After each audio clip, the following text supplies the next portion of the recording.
पुढची जी 5-10 वर्ष आहेत ना पोरांनो, थोडंसं गांभीर्यानं तुम्ही तुमच्या आयुष्याकडे बघा. आपली परिस्थिती सामान्य असेल, गरिबीत जन्माला आलो आपली चूक आहे का?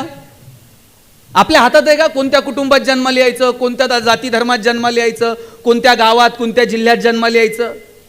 गरिबीत जन्माला आलो आपली चूक नाही, पण आपण जर गरिबीत मेलो तर ती मात्र आपली चूक आहे.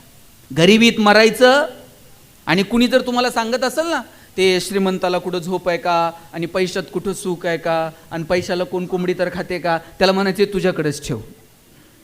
हे असं सांगून तरुण पोरांना अकार्यक्षम बनवण्याचा धंदा कुणीही करू नये. या वयापासून पोरांना सांगा 4 पैसे कमवण्याची ताकद ठेव. आयुष्यातले बहुतांशी समस्या ह्या पैशानं सुटतात.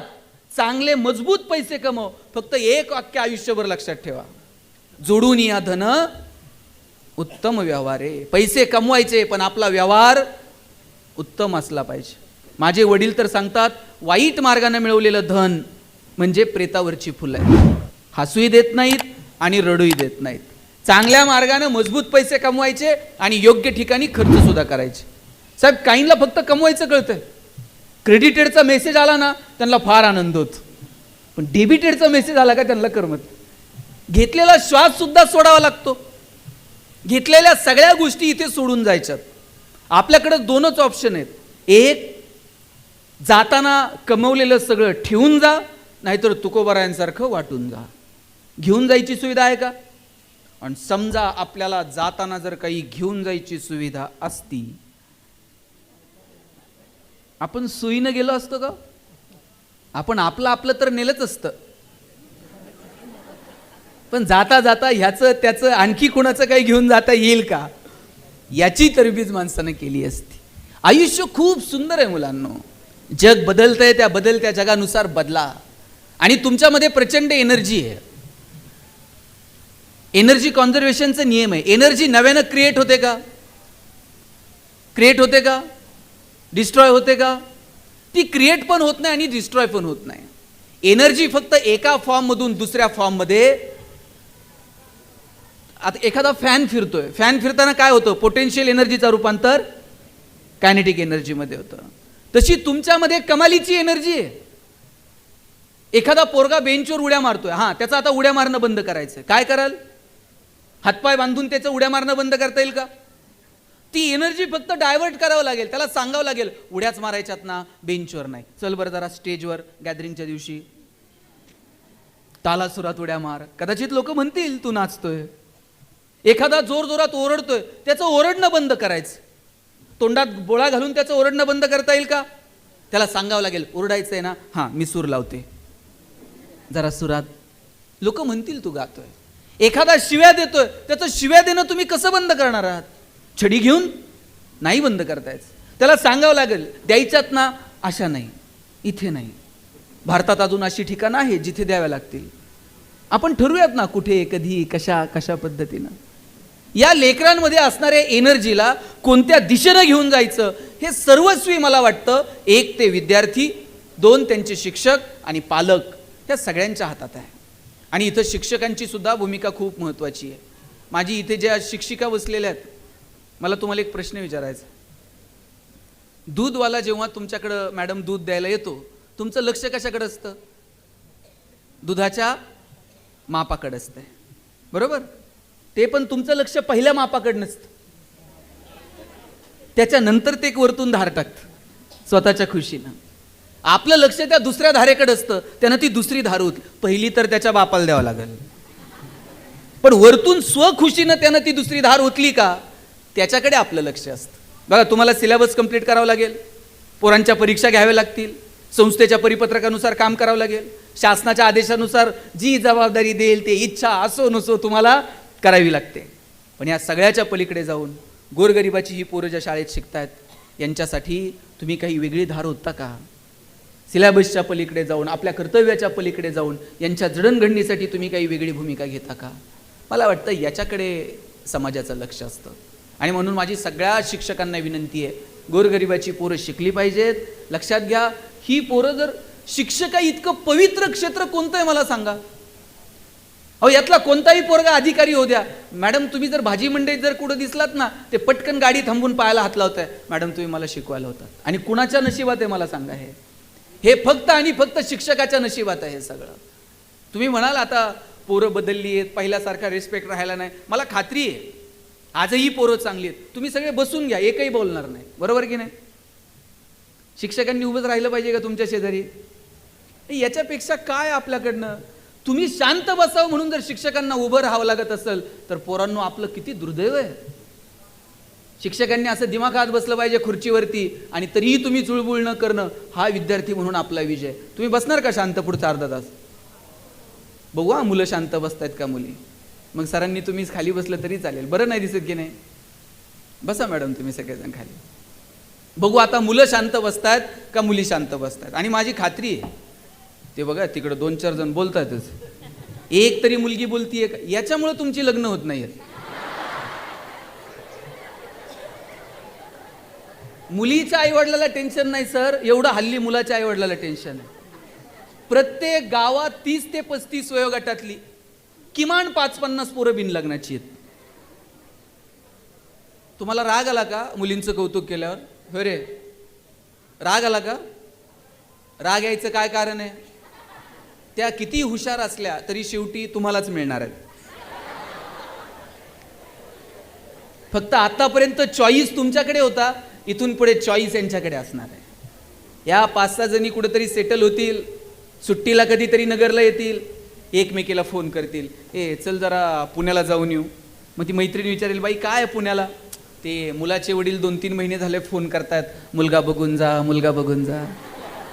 हा 5-6 जणी अशी गाडी घेऊन मुलगा बघायला निघणार. आपला भाऊ कुठेतरी दारात रांगोळी काढत असणार, आपण आरशाच्या पुढे इनबिन करून उभं राहायचं. त्या येणार असं सोफ्यावर पायावर पाय टाकून बसणार, आपण चहान पोहे घेऊन जायचे.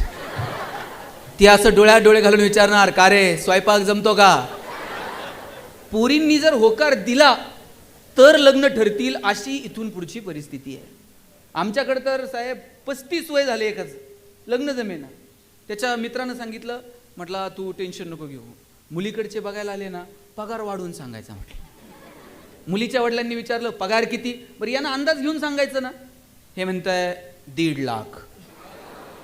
मुलीचे वडील म्हणले तुझ्याकडे बघून तर वाटत नाही 1.5 लाख असेल.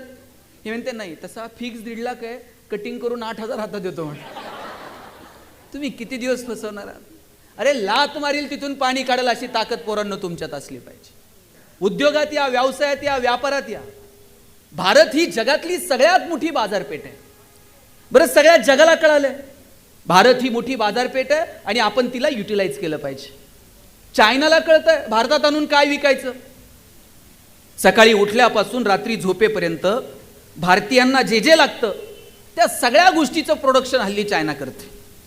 जपानला कळतंय भारतात आणून कोणतं इलेक्ट्रॉनिक गॅजेट्स विकायचे. अमेरिकेला कळतंय भारताला काय प्रोव्हाइड करायचं. इस्रायल सारखा एवढासा देश आहे हो, पण शेतीच्या क्षेत्रात कुठल्या कुठे निघून गेला. आणि काय कारण आहे? ही माणसं बदलत राहिली, नवनवीन टेक्नॉलॉजी स्वीकारत राहिली, जाहिरातीच्या नवनवीन प्रणाली स्वीकारल्या. जग हे एक मोठी बाजारपेठ आहे असं समजून या मानसिकतेतून या लोकांनी काम केलं. पण आमच्या डोक्यात एकच आहे, नोकरी लागली पाहिजे. ह्याच्या पाया पड, त्याची चिठ्ठी आण, मार्केट कमिटीत तर लागलं पाहिजे, बँकेत तर चिटकलं पाहिजे, पतसंस्थेवर तर लागलं पाहिजे. या मानसिकतेतून आम्ही कधी बाहेर येणार आहोत? तुमच्यापैकी 10-5 पोरांना वाटलं पाहिजे चला आम्ही एकत्र येऊ, पर्यटनाची एखादी संस्था सुरू करू, जगातली लोक नगरला आली पाहिजेत, कधीतरी भुईकोट किल्ल्याला गेली पाहिजेत, फर्याबागला गेली पाहिजेत, मेहरबाबाला गेली पाहिजेत, इथं येऊन 4 दिवस राहिली पाहिजेत, शिर्डी शिंगणापूर करून पुन्हा त्यांनी नगरला मुक्कामी आलं पाहिजे. काही मानसिकता आमची विकसित होत नाही. तुम्ही विना पाटील नाव ऐकलंय का मुलींनो? केसरी टूर्स नाव ऐकलंय? 750-850 कोटी रुपये उलाढाल आहे. आणि काय व्यवसाय? लोकांना फिरायला घेऊन जाणं. का आम्ही हे बदल करायचे नाही? मी जेजुरीला गेलो होतो, 4-5 मुलं मुली तिथं आले होते आणि ते जेजुरी गडाचे फोटो काढत होते. मी त्यातल्या एकाला विचारलं काय करता रे फोटो काढून? पोरगा मला म्हटला दादा किती दिवस बॅनर लावायचे, चलो दुबई, चलो सिंगापूर. म्हटलं मग? म्हटलं मी दुबईत बॅनर लावणार आहे, चलो जेजुरी. दुबईतली लोक जेजुरीत आणतो का नाही बघा. म्हटलं आणि म्हटलं आणून करणार काय? काय नाही म्हणला, खालून वर गडाव त्यांना पाय पाय घेऊन जाणार आणि एकदा का ते घामाघूम झाले मग त्यांना लेक्चर देणार किती कॅलरीज बर्न झाल्या. आणि रात्री म्हणला 2-2 हजार रुपये तिकीट काढून त्यांना जागरण गोंधळ ऐकायला लावतो का नाही बघा म्हटलं. असं वाजून बाजारात तुम्हाला खणखणीत नाणं विकता आलं पाहिजे. म्हणून विक्रीची कौशल्य आत्मसात करा. अरे ज्यानं कुणी 20 रुपये लिटरनं पाणी विकायला सुरू केलं असेल बाटलीत, लोकांनी वेड्यात काढलं असेल की अरे पाणी कुठे विकायची गोष्ट आहे का? दूध आमचं 20 रुपये लिटरनं जायना, तुम्ही पाणी विकायला लागलाय. पण आज तुम्ही कोणत्याही कार्यक्रमात जा, पाण्याची बोटल आहे, सवय लागली लोकांना. पूर्वी तांब्या असायचा, फुलपात्र असायचं, आता तांब्या फुलपात्र राहिलं नाही.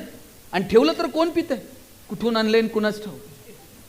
तांब्या फुलपात्र मला वाटतं फार फार तर हल्ली सुपारी आणि साखरपुड्यात अजून असेल आणि काही दिवसानं तिथं पण दिसणार नाही. गुरुजी सांगणार, मुलाचे मामा बाटली घेऊन या. काळ बदलतोय. हा कॅमेरा कोणत्या कंपनीचा आहे दादा? पाणी कोणत्या?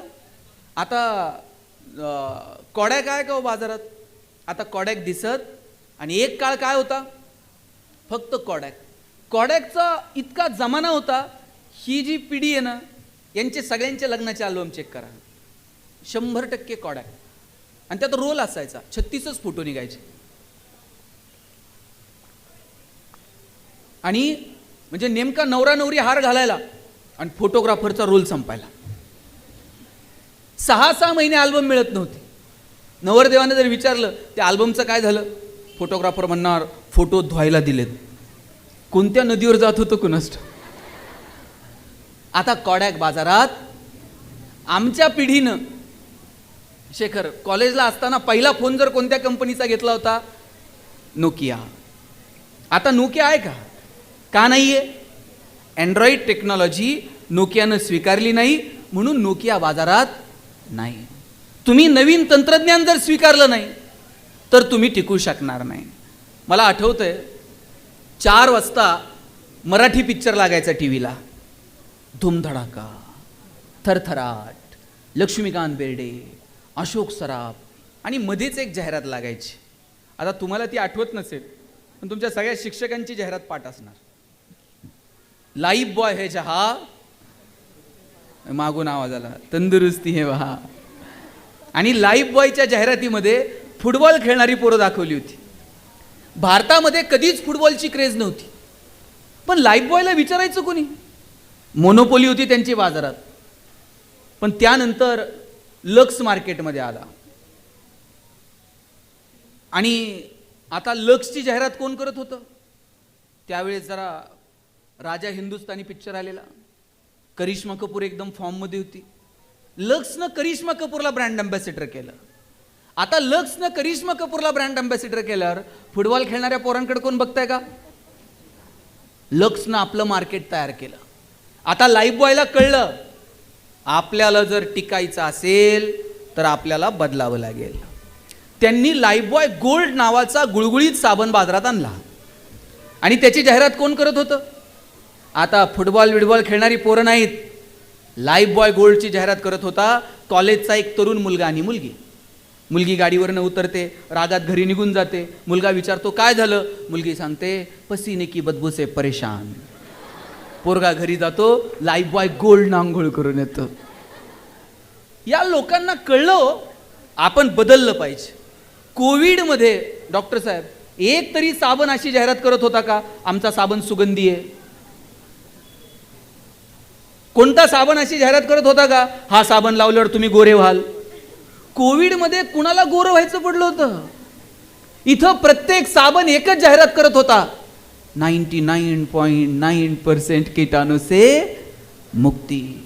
कोविडमध्ये संतूर मम्मी बिम्मी सगळं बंद, फक्त कीटाणू आणि मुक्ती. आणि साहेब मला मोती साबणाचं गणित अजून समजलेलं नाही.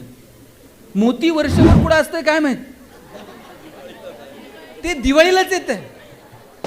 वर्षभर झोपतंय, दिवाळीला म्हणतंय उठा उठा. मोती साबणानं आंघोळ करायची त्यानं ठरवून घेतलंय. वर्षभर कोणाला काय करायचे ते करू दे, आपलं मार्केट दिवाळीला. तुम्हाला मार्केट कळलं पाहिजे, तुम्हाला बाजारातली व्यवस्था कळली पाहिजे. मार्केटिंगच्या नवनवीन प्रणाली तुम्ही विकसित केल्या पाहिजेत, नवनवीन तंत्रज्ञान आत्मसात केलं पाहिजे. पण आपलं झालंय काय माहिती आहे का, आम्ही सगळेच जबाबदार आहोत. आम्ही हंटर घेऊन पोरांच्या मागे लागलोय, एवढेच मार्क पडले पाहिजेत. 89% मार्क पडले तरी आईबापाला टेन्शन आहे. मी म्हटलं एवढं टेन्शन का? नाही म्हणले पोराला 90 पडले नाहीत. म्हटलं तुम्हाला दोघांना 10वीत किती होते? आईच्या आणि बापाच्या मार्काची बेरीज केली तरी 90 होत नव्हती, आणि त्यांना 90 मिळाले नाही मुलाला, याचं टेन्शन होतं. मार्क जरूर मिळवा, मार्क मिळू नका या मताचा मी नाही, पण केवळ आणि केवळ तुमच्या गुणपत्रिकेला आली गुणांची सूज म्हणजे तुमची गुणवत्ता नाही.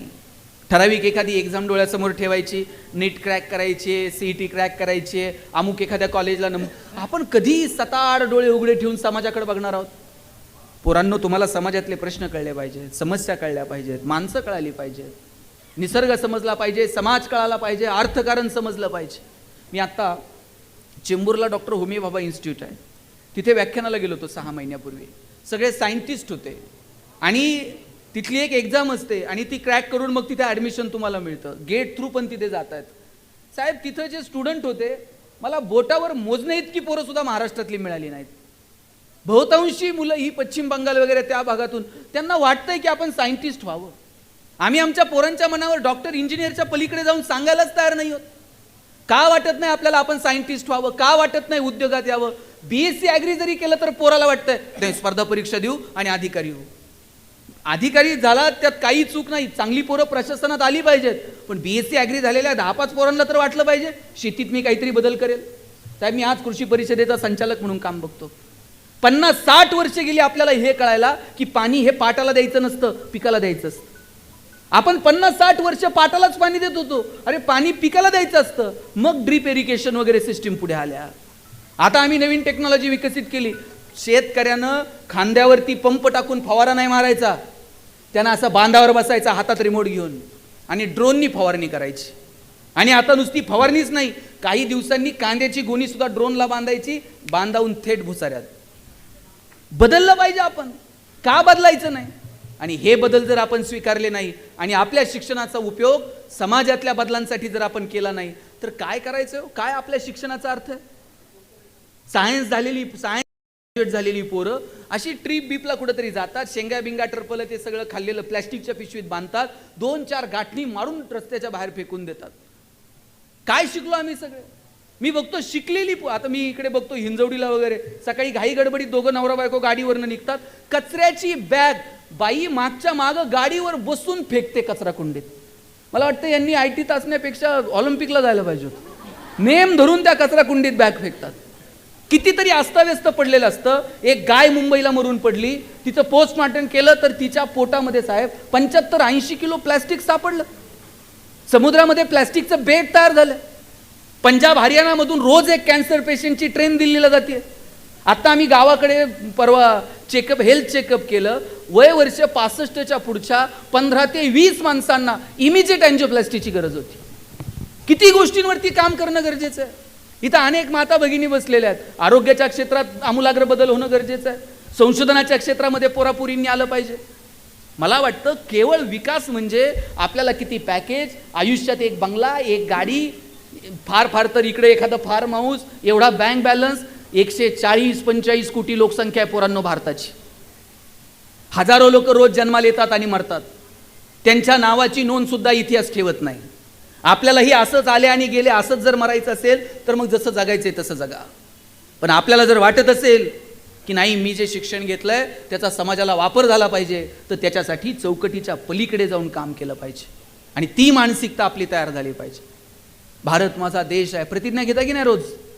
भारत माझा, सारे भारतीय माझे, माझ्या देशावर माझे, रोज घेता की नाही प्रतिज्ञा?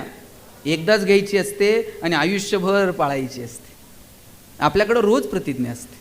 सरांना माहिती आहे हे रात्रीतनं इसरतंय, उद्या परत द्यावी लागेल. आणि आमचं त्या प्रतिज्ञेत लक्ष पण नसतं की त्याच्या खांद्यावर हात ठेवल, की त्याच्या खांद्यावर हात ठेवल, कधी प्रतिज्ञा संपेल इकडेच आमचं लक्ष असतं. अरे आपण आपल्या देशासाठी काय योगदान देऊ शकलो? भगतसिंग, राजगुरू, सुखदेव, अरे वय होतं का? पण त्या वयामध्ये मृत्यूला कवटाळलं केवळ या देशाला स्वातंत्र्य मिळावं म्हणून. बरं, मला वाटतं आपल्यावर आता एवढ्या मोठ्या जबाबदाऱ्या नाही आहेत. आता आपल्याला आपलं कुटुंब, आजूबाजूचा परिसर आणि समाजासाठी काय करता येईल यासाठी दिलेलं योगदान, त्या 2-5 गोष्टींवर तर काम करायचं आहे. मला वाटतं हे काम जर आपण करू शकलो तर येणारा काळ सुंदर असेल. आणि मला इथं बसलेल्या सगळ्या मुलामुलींना शेवटचे 2 मिनिट घेतो, इकडे लक्ष द्या. मला इथं बसलेल्या तरुण पोरांना सांगायचं आहे, मागची सगळी मुलं, पोरांनो तुमची उंची आता वडिलांच्या खांद्याला आली, बरोबर? तुमची चप्पल वडिलांच्या पायाला यायला लागली, वडिलांची चप्पल तुमच्या पायाला यायला लागली. एकदा पोरगा बापाच्या खांद्याला आला आणि बापाची चप्पल पोराला यायला लागली ना, बाप रागवत नाही, चापट मारत नाही. 1ली 2रीत होतो, चुकलं तर पटकन चापट मारत होते. पोरगा एकदा 9वी 10वीला गेला, वडील मारत नाही. अशा वेळेला तुमच्या वडिलांच्या डोळ्याची भाषा समजून घ्या. काय अपेक्षा आहे तुमच्या वडिलांची? वडिलांची इतकीच अपेक्षा, अरे मी आयुष्यभर कष्टात काढले, लेकरा बाळांसाठी जेवढे कष्ट करता येतील तेवढे कष्ट मी करायला तयार आहे, पण एक दिवस असा आला पाहिजे की माझ्या पोराच्या नावानं माझी ओळख झाली पाहिजे. आतापर्यंत तुमची ओळख काय? अमुक अमुक यांचा मुलगा, अमुक अमुक यांची मुलगी. एक दिवस असा आला पाहिजे तुमच्या नावानं तुमचे आई वडील ओळखले गेले पाहिजे. उद्या डॉक्टर झालात, लोक काय म्हणतील, ते डॉक्टर साहेब आहेत ना, त्यांचे वडील आहेत बरं का, त्या इंजिनियर मॅडम आहेत ना, त्यांची आई आहे बरं का, त्या लेखिका आहेत ना, हे त्यांचे वडील आहेत, हे तहसीलदार साहेब आहेत ना, ही त्यांची आई आहे. तुमच्या नावानं तुमच्या आईवडिलांची ओळख झाली पाहिजे, इतकं कर्तृत्व करून दाखवा. आणि पोरींनो, तुमच्यावर तर तुमच्या वडिलांचं विशेष प्रेम असतं. माझा दावा आहे, वडिलांचं जेवढं प्रेम मुलावर असतं ना, त्याच्यात थोडं तरी जास्त प्रेम बापाचं त्याच्या मुलीवर असतं. तुमच्यावर पण, मला काय भांडणं नाही लावायची तुमच्या, पण जे खरं आहे ते, तुम्ही वडिलांना काही मागून बघा पोरांनो, वडील म्हणणार देतील पण 2 दिवस थांब, पगार हो दे, मग बघू. तुम्ही 500 रुपये मागितले तर वडील 50 रुपयापासून सुरू करणार. आणि पोरीनं काय मागू द्या बरं, बापाला असं वाटतं कधी निघून देईल आणि कधी नाही. त्याचं कारण आहे, ज्या दिवशी मुलगी जन्माला येते ना, त्या दिवशी वडिलांच्या मनात 2 विचार चमकून जातात. एक मुलीचं शिक्षण आणि दुसरं मुलीचं लग्न. 1-1 रुपया वडील बाजूला काढून ठेवत असतात. स्वतः फाटलेली तुटलेली चप्पल घालतील, पण पोरीला मात्र शाळेत जायला सायकल घेऊन देतील, गाडी घेऊन देतील, बसचा पास काढून देतील, हॉस्टेलची फी भरतील, तिला चांगले शूज घेऊन देतील. स्वतः इकडं बाप फाटलेलं बनियन घालल, पोरीला मात्र चांगला ड्रेस घेऊन देईल. पोरीच्या लग्नात तर बाप असा फेटाबिटा घालून मिरवत असतो. दिवसभर बापाची मान उंच असते. कन्यादान झालं ना, मग बाप मान खाली घालतो, जावायच्या हातात हात देतो आणि सांगतो, तळ हाताच्या फोडासारखी जपली, सांभाळून घ्या. दिवसभर वडिलांच्या डोळ्यात थेंब येत नाही, पण पोरीची गाडी एकदा निघून गेली ना, खांबाच्या पलीकडे जाऊन एकटाच रडतो तो बाप असतो. अरे कॉलेजवरून यायला पोरीला 10 मिनिट जर उशीर झाला ना, बाप 10 मिनिटात 10 वेळा आईला विचारतो, कुठपर्यंत आली बघ ग. ते तुम्हाला थेट फोन पण लावत नाही, त्या आईच्या मागला कुठपर्यंत आली बघ, जरा फोन कर. वडील तुमच्यासोबत थोडंसं अंतर ठेवून वागतात, पण बापाचं तुमच्यावर विशेष प्रेम असतं. माझी विनंती आहे सगळ्या मुलींना, कधीच बापाची मान शिरमेनं खाली जाईल असं वागायचं नाही. बापाला अभिमान वाटला पाहिजे, अरे काय माझी राणी जन्माला आली, काय तिनं कर्तृत्व करून दाखवलं, काय माझा पठ्ठ्या जन्माला आला. आई बापानं तुमच्यासाठी टाळ्या वाजवल्या पाहिजेत. इतकं मोठं काम तुम्ही तुमच्या आयुष्यात करा. आयुष्य सुंदर आहे, या सुंदर आयुष्याचा मनापासून आनंद घ्या. काय करायचं आपण आपल्या आयुष्यामध्ये ते ठरवा. चुटकीशीरशी हे दिवस निघून जातील. आता फालतू जोक क्रॅक करणं, कोणतं आपल्याकडे बघून हसतंय यात छान छान वाटतं. आत्ता दिवस निघून जातील आणि मार्केटमध्ये आल्यानंतर 1-1 रुपया कमवायला किती अक्कल लागते आणि किती घाम गाळावा लागतो हे मार्केटमध्ये आल्यानंतर कळायला लागतं. म्हणून जे काही दिवस आहेत ना, ते मस्त जगा. आयुष्यात छोट्या छोट्या क्षणांचा आनंद घ्या. चांगली पुस्तकं वाचा, चांगले चित्रपट बघा, चांगल्या नाटकांना जा, चांगल्या माणसांना भेटा. तुमच्या ग्रंथालयामध्ये चांगली पुस्तकं आहेत, ती चांगली पुस्तकं वाचा. पैसे कमवायचे तर जरूर कमवायचे, पण आयुष्य कशासाठी जगायचं हे काही आयुष्याची तत्व आपल्याकडे असली पाहिजेत. आणि म्हणून अवांतर वाचन, चांगलं लिहिणं, चांगलं ऐकणं, चांगल्या लोकांना भेटणं, यातून आपल्याला आपला सर्वांगीण विकास करता येईल का? पोरांनो, याची काळजी आपण आपल्या आयुष्यामध्ये घेतली पाहिजे. तुम्ही सगळे एकमेकांपेक्षा वेगळे आहात, तुमच्यातलं वेगळेपण ओळखा. मी जेव्हा कॉलेजला गेलो पुण्याला, माझ्या सरांनी मला विचारलं, गणेश तुला MBA कशात करायचं? मी म्हटलं मला ह्युमन रिसोर्स मॅनेजमेंटमध्ये MBA करायचं. सर प्रत्येकाला विचारायचे कोण MBA कशात करणार? आमच्या वर्गात एक बोबडं बोलणारं पोरग होतं, त्याला विचारलं तुला MBA कशात करायचं? त्यानं सांगितलं मला मार्केटिंगमध्ये MBA करायचं. म्हटलं सर म्हटले तुला नीट बोलता येत नाही, तू मार्केटिंगमध्ये काय MBA करतो? तुझं बॅकग्राऊंड कॉमर्स आहे, तू फायनान्समध्ये MBA कर. पोरग वर्गात उठून उभं राहिला, म्हणला सल कलनाल तर मार्केटिंगमध्ये MBA कलनाल नाही तर शिकणार नाही. म्हटलं सर म्हटले तुला काय करायचं ते कर, आपण परीक्षा घेऊ आणि शोधू कुणामध्ये मार्केटिंगचं टॅलेंट. म्हटलं ठीक आहे. आता काय परीक्षा? आम्हाला 100 रामायणाच्या प्रती दिल्या आणि सांगितलं या बाजारात जाऊन विकून यायच्या, ज्याच्या सगळ्यात जास्त विकल्या जातील आपण समजूयात याच्यामध्ये मार्केटिंगचं टॅलेंट आहे, त्यांना मार्केटिंगमध्ये MBA करायचं. म्हटलं ठीक आहे, 100 रामायणाच्या प्रती विकायला काय लागतंय, अशा बाजारात जाऊन विकून येऊ. 8 दिवस बाजारात फिरलो. 9व्या दिवशी वर्गात आलो. सरांनी विचारलं गणेश 100 पैकी किती प्रती गेल्या? म्हटलं 4. राहुल 8, संतोष 10.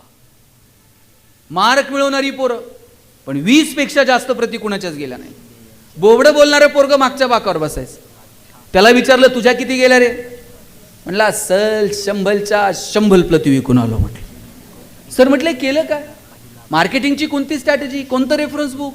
म्हटलं काहीच नाही, मी लोकांच्या दालात जायचो, बेल दाबायचो, लोक बाहेर यायची, लोक बाहेर आली की समोर लामायण ठेवायचो आणि सांगायचं हे लामायण विकत घेता का वाचून दाखवू? लोक म्हणायची वाचून नको दाखवू, तुझं रामायण विकत घे. बोबडं बोलणं विकण्याचा आहे का स्ट्रेंथ आहे? दाबून ठेवला असता तर स्ट्रेंथ ठरला असता का? आपण सगळे एकमेकांपेक्षा वेगळे आहोत. आपल्यातलं वेगळेपण ओळखायचं आणि कसं जगायचं हे आपलं आपण ठरवायचं. आणि म्हणून हा गॅदरिंगचा जो माहोल आहे, मस्त एन्जॉय करा, छान हसत राहा, खेळत राहा. मी म्हणत नाही तुम्ही 24 तास अभ्यास करा, पण आनंद व्यक्त करत असताना आपण आपली सात्विकता हरवत नाही होत ना, याची काळजी घ्यायची. आणि माझी सगळ्या तरुण पोरांना विनंती आहे, पोरांनो तुम्ही समजा बसमधून चाललेला आहात आणि अचानक तुमच्या कॉलेजमधल्या 2-4 मुली बसमध्ये आल्या, गर्दी आहे, त्या गर्दीमध्ये जर त्यांनी तुमच्याकडे बघितलं तर त्यांना सुरक्षित वाटलं पाहिजे. अरे माझ्या कॉलेजची मुलं आहेत, मी इथे सुरक्षित आहेत. गल्लीतून जात असताना रस्त्यावरती तुम्ही 2-5 जण उभे आहात, शाळेतली, गल्लीतली, गावातली, शहरातली एखादी मुलगी तिथून चालली आहे, तुमच्याकडं बघितल्याबरोबर तिला वाटलं पाहिजे अरे इथे 2 वाघासारखी पोरं उभी आहेत, काय कुणाची भीती मला, तिला तुमच्याकडे बघितल्यावर सुरक्षित वाटलं पाहिजे. आणि गल्लीतल्या, गावातल्या, शाळेतल्या, वर्गातल्या मुलीला जर तुमच्याकडे बघून सुरक्षित वाटत नसेल तर तुम्हाला जय भवानी आणि जय शिवाजी म्हणायचा अधिकार नाही, हे तुम्ही लक्षात ठेवा. जितका सन्मान तुम्ही तुमच्या बहिणीचा करता ना, तितकाच सन्मान तुम्ही इतरांच्या बहिणीचा केला पाहिजे. म्हणजे कोणत्या बहिणीसाठी मोर्चे काढावे लागणार नाहीत, कॅन्डल मार्च काढावे लागणार नाहीत. सुंदर आयुष्य आहे, त्या सुंदर आयुष्याचा आनंद घ्या. ज्या ज्या पोरांची परिस्थिती थोडीशी हालाकीची आहे, गरिबीची आहे, त्यांच्यासाठी मला जाताना सांगायचं आहे, अजिबात रडायचं नाही. ज्या ज्या छोट्या छोट्या गोष्टी आहेत त्या छोट्या छोट्या गोष्टींचा आनंद घ्यायचा. तुम्ही नशीबवान आहात की तुम्हाला मदत करणारी माणसं तुमच्यासोबत आहेत.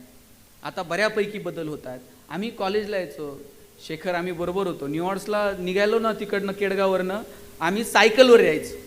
ह्या पोरांच्या तब्येती जरा बऱ्या होत्या, आम्ही किडकिडीत होतो. त्या केडगावच्या पुलावर खुशे सर सायकलसुद्धा चढायची नाही, हे सायकल मारत पुढे गेले की आम्ही लोटत तो पूल चढायचा, मग खाली यायचं, न्यूयॉर्क्स कॉलेजपर्यंत जायचं. मजा होती हो, पैसे नव्हते, आनंद मात्र भरभरून होता.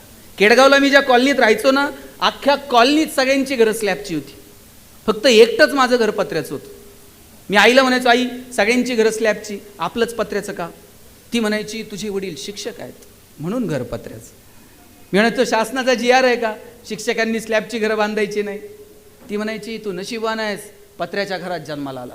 मी म्हणायचो का? ती म्हणायची बघ, घर गरम व्हायला लागलं का तुला कळतं उन्हाळा सुरू झाला आहे, घर गळायला लागलं का तुला कळतं पावसाळा सुरू झाला आहे. शेजारच्या स्लॅबच्या घरात उन्हाळा कळत नाही, पावसाळा कळत नाही, खास ऋतूंची ओळख व्हावी म्हणून भूगोल शिकवणाऱ्या तुझ्या बापानं असलं मॉडेल उभं केलंय. म्हणायचे पैसे नव्हते, आनंद मात्र भरभरून होता. वडील एक चॉकलेट आणायचे, माझ्या बहिणीच्या हातात द्यायचे आणि म्हणायचे, गणेश आणि तू अर्धा खा. ताई चॉकलेटचे 2 भाग करायची, एक मोठा आणि एक. ताई चॉकलेटचा मोठा भाग मला द्यायची आणि छोटा स्वतःला ठेवायची. चॉकलेट छोटं होतं, पण आभाळा एवढा संस्कार करून गेलं. मोठ्या लोकांनी मोठ्या गोष्टी मोठ्या मनानं छोट्या लोकांना द्यायच्या असतात आणि हे फक्त बहीण करू शकते. म्हणून एकमेकासोबत प्रेमानं वागा. शाळा कॉलेजचे दिवस परत नाही. एका बेंचवर किती जणी बसता? 2 जण. आम्ही 3-3 जण बसायचो आणि कर्कटकनं अशी रेष मारून जागा वाटून घ्यायचं. तुझा हात इकडं का, तुझं दप्तर इकडं का. शेवटच्या दिवशी बाईंनी उभं केलं. मला म्हणल्या, गणेश बेंच इथंच राहणार आहे, तू फक्त वर्गात नसणार आहेस. तुम्ही ज्या बेंचवर आता बसताय ना, या खोसे सरांना, अध्यक्ष, या सगळ्यांना विचारा, त्या बेंचवर आधी कितीतरी जण बसून गेलेत. तुम्ही जाल, पुढचं कुणीतरी येऊन त्या बेंचवरती बसणार आहे. आपण मालक, आपण विश्वस्त आहोत.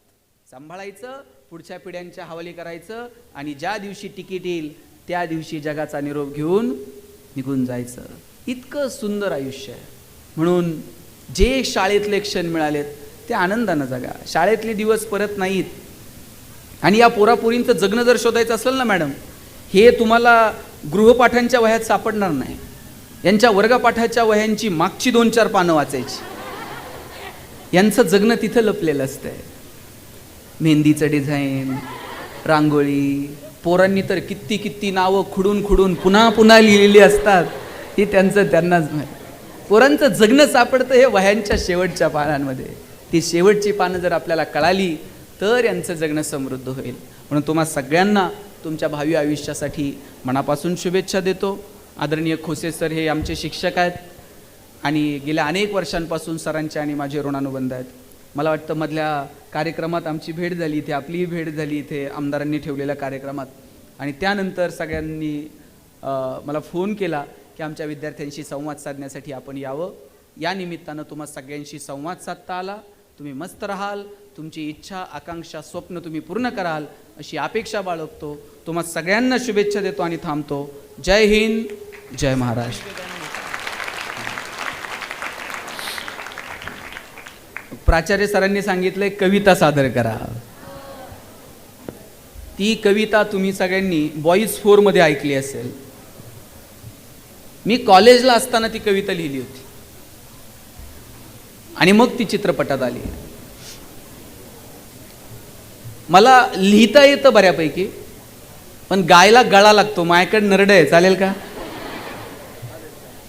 1-2 कडवी तुमच्यासाठी सादर करतो. काय सांगू राणी मला गाव सुटना, कसं सांगू राणी मला गाव सुटना. बंद गळ्या मंदी माझ मावे नाग अंग, चिंच्या कापडा मंदी दुनिया झाली कशी तंग. जो तो आहे राणी आपल्या धुंदीमध्ये दंग, माणसांनी माणसांचे सोडले का रंग. म्हाताऱ्याच्या धोतराची गाठ सुटना, काय सांगू राणी मला गाव सुटना. पारी आली सरी गेली झाली त्याची तारी, पदव्यांच्या ढिगाऱ्यात पाटी राहिली कोरी.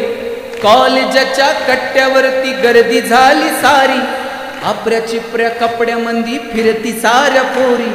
म्हातारीच्या डोहीवरला पदर हटना, काय सांगू राणी मला गाव सुटना.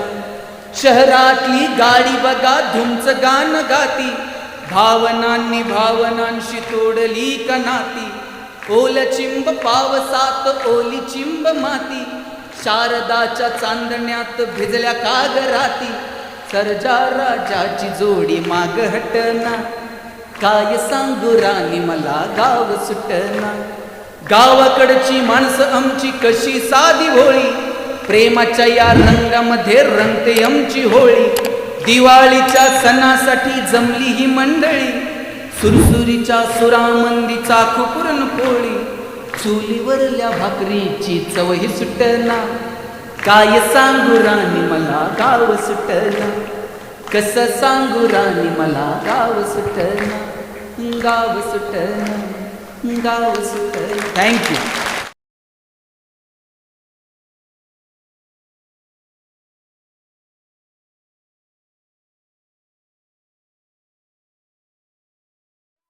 विभिन्न श्रद्धेचे, विभिन्न भाषेचे, विभिन्न वृत्तीचे लोक.